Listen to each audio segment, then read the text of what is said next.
You know, I often thought of using screaming in my therapy, in my work.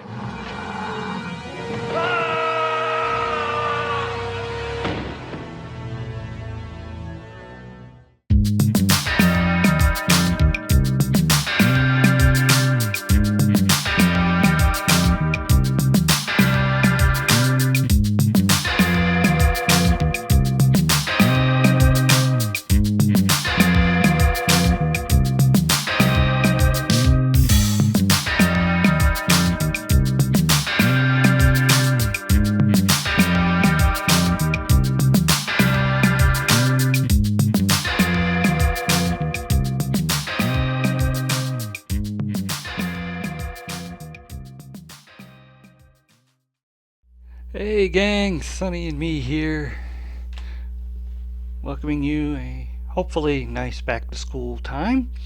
And because of this time of year, thought we'd take a look at some high school horrors. First up is a film called Black Roses. Now, this was made by the same people that gave us those great John Michael Thor films, Zombie Nightmare and Rock and Roll Nightmare. One of the actors in it, John Dietz, was also in those films. He also went on to become a writer and an animator at Disney. This is a story about a heavy metal band that unleashes satanic forces within a small town.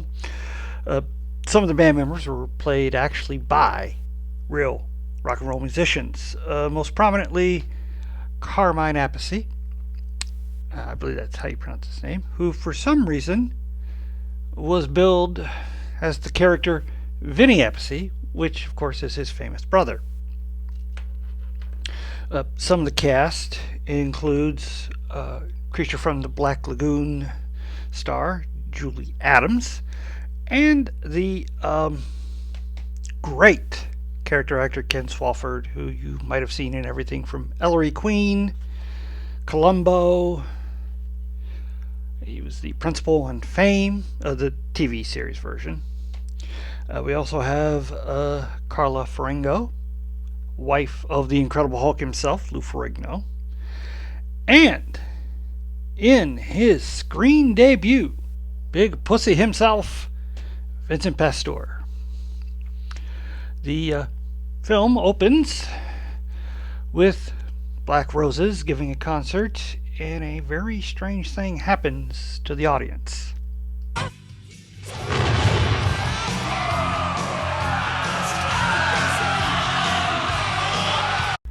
Okay. That was a little strange there. Later, we are in a small town where Black Roses is planning to have a concert there. The kids are excited. They love this band. Some of the parents aren't too thrilled, especially Mrs. Miller, who speaks at the town hall meeting. And now we find that disciples of the devil are invading our town and threatening to steal our children away from us. Yes, their image alone.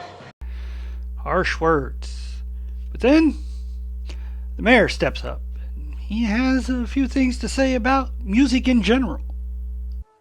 See, rock and roll is about rebellion. What about Elvis? Little Richard, Chuck Berry. Remember when they first came out, did your parents squawk? And what about the Beatles? Now, let's don't forget the Beatles. Strong words. Very poignant. He has a easy solution. Why don't we all go see this Black Roses and what they perform? So they do. And the Black Roses are not what they thought.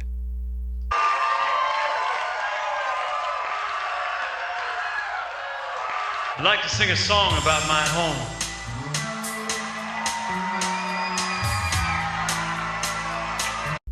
Placated, the adults leave. And then the Black Roses show their true selves.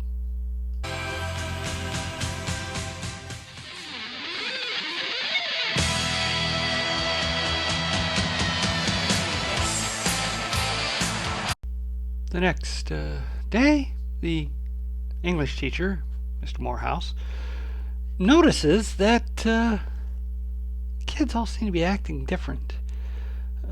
Before, they were kind of students worrying about midterms. Now, they don't seem to care about anything. And they're also getting a little violent.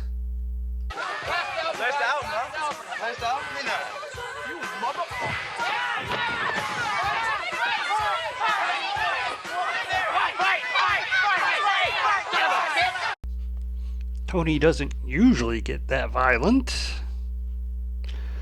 Miss Morris goes to talk to the lead singer of Black Roses. Our music gets misunderstood all the time. People thinking it's pretty antisocial, you know. They're wrong. If people would just listen to our music, they'd see we have a humanistic message for the kids. You know, social and environmental concerns. Yeah, that sounds pretty nice. Environmental concerns and social concerns. But there's just something about that singer. Mr. Morehouse can't put his finger on it, but no proof, so he's going to let it go for now. Well, that night, Tony's dad, who's a bit of a bully, smacks around his kid a bit, and then, in a bit of weirdness, gets attacked by one of the Black Roses' albums.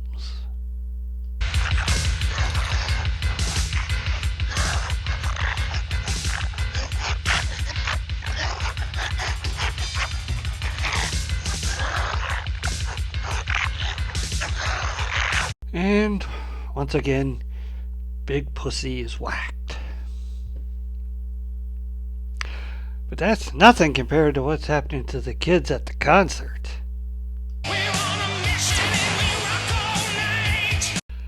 Wow. Okay. That's a pretty strong effect for rock and roll. Don't believe I've ever had that happen. Although I'm sure when I was in high school, my parents were convinced that's what would have happened to me. Listening to that quiet riot and that twisted sister. Pah! Anyway, Morehouse goes to the mayor's mansion to talk to the mayor about his suspicions. And we learn that the mayor's daughter is his ex. And also that one of his students, Julie, has a bit of a crush on him. But they argue and he leaves. Meanwhile, after the concert, the kids have some rather grisly activities planned.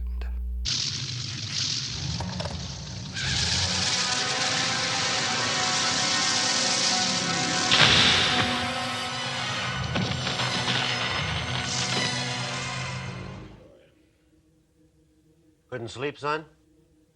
How was that concert tonight? What's the matter, son? I love you, Dad. Oh man, that was cold. I mean, he just pow and actually, there was a third one wherein this teenager gets nude, seduces a middle-aged man, and sexes him to death. So I decided, let's skip that one. The next day, kids are almost blasé at this point. They don't seem to care about anything. Morehouse calls the mayor. Mayor says, he wants them to stop the concerts. And the mayor is like, I can't. We signed a contract, legally binding, unless you have some kind of evidence. Not much we can do. So Morehouse heads to the library to do some research on these Black Roses, but gets interrupted. Are you feeling okay? I mean, you just don't seem to be quite yourself lately. I don't know what you mean. I couldn't be more myself.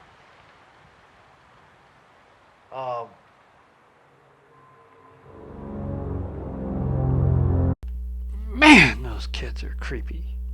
kids. They're all like in their 30s. Typical 80s. Anyway, Julie tries to put the moves on our studly English teacher. But he's got a moral center and rebuffs her. Well, she's not going to take that. Lying down. But first, she has to deal with her rather pervy stepdad.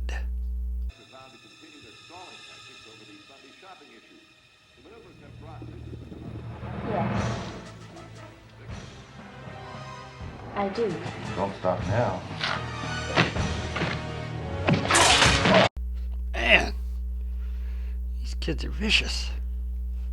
With that out of the way, the next day she decides to take out her rival, which is Matt's ex. Oh, you're one of Matt's little students. Oh, teacher's pet.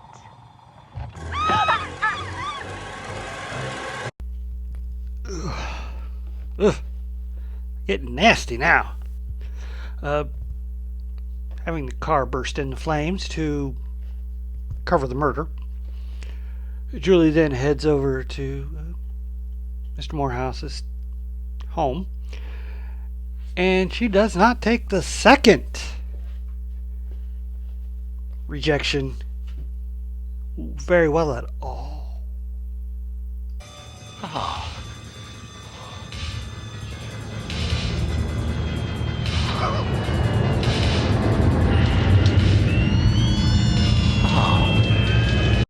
Oh, but it doesn't stop there. She becomes a full-fledged creature.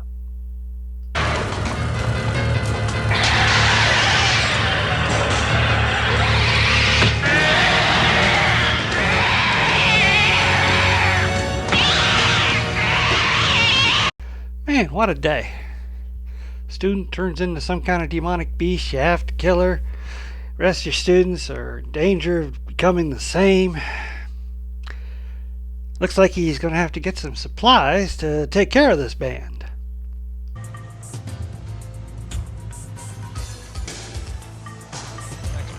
Gas and flares. Okay. Although, as they are apparently demonic, would fire really be much of a deterrent? Well, while we ponder that, Mr. Morehouse has to get onto the stage to set his plan in action. Stay with me. Worship your master. Oh, that was pretty easy. That can't be it. I mean, you still got a good, 10 minutes left? Get that man!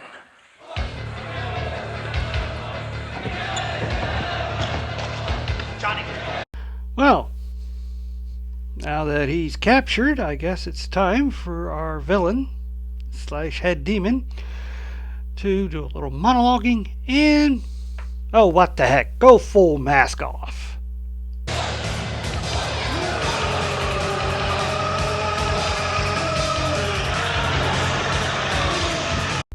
Wowzer. That's quite a makeup job there. Well, I can't think of any better way to end this than with a final boss fight.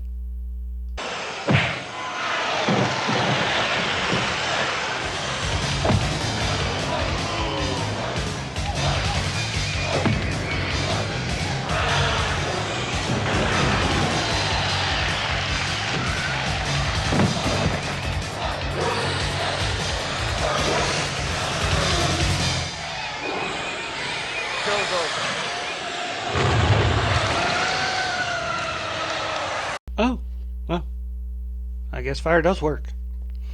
Luckily, he manages to get the kids out, mostly unharmed. The mayor shows up, realizing that Morehouse was right. The autopsy on his daughter shows that she was murdered before the car exploded. And then, with the kids now released from their possession, we get a very sad moment. What do you mean? Where's my father? Where's my father? Doesn't even remember. And when he's told, he will probably just mentally collapse. Rather sad. But it seems the nightmare is over. That is till about a month later when the mayor and Mr. Morehouse are watching the news. Tonight, popular heavy metal band Black Roses came to New York today on a 5-day concert swing before taking their show to Britain early next week. All I can say is road trip! Yeah, this is a very fun film. Very typical of the 80s. You got some gore, some nudity, but it's okay. All the teenagers are at least 30. As I said before, very typical of the 80s. I think the only film that didn't have 30-year-olds playing teenagers was Fast Times at Ridgemont High, when I believe they were all at least 18 to 19 years old in that film. Anywho, if you like heavy metal, you'll probably like the music in this film. There's quite a bit of it, not only the band playing, but listening to the music, and of course, over the end credits. I especially like the monster that Julie turns into. They have a big knockdown, drag-out fight that goes all over his house, and it is hilarious. Good puppeteering. I like the fact they use practical effects. I'm always a big fan of practical effects. CGI is great and all. I mean, I thought it was decent in the Species films, but you can never beat really good practical effects.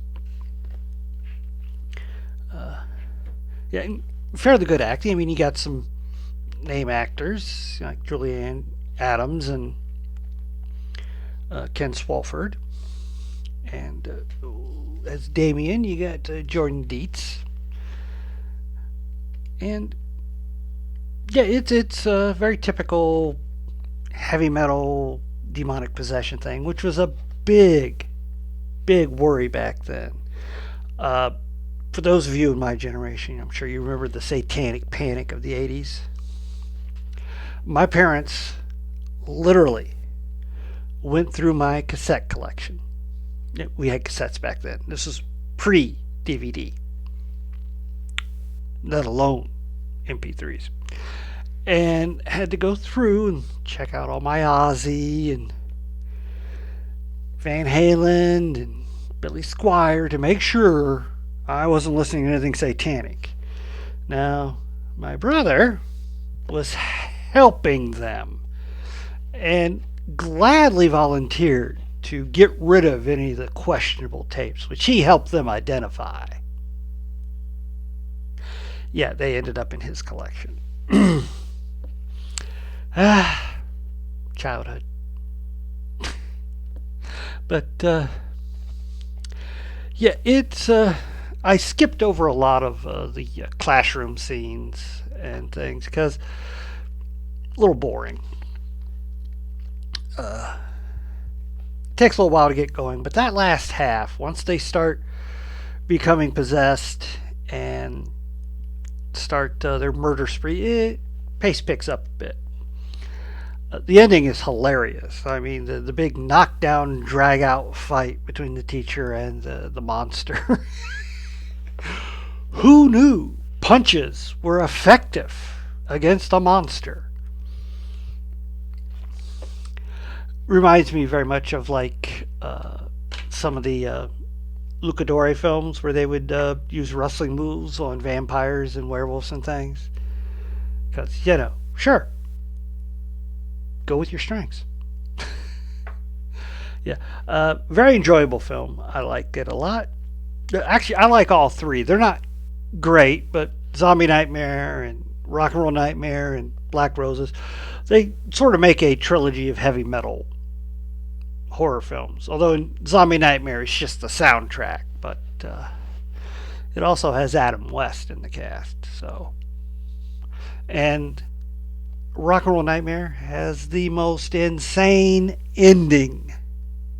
So if you ever get a chance to see that, if you don't want to go through all the plot and everything, just skip to the last 10 minutes. It is crazy.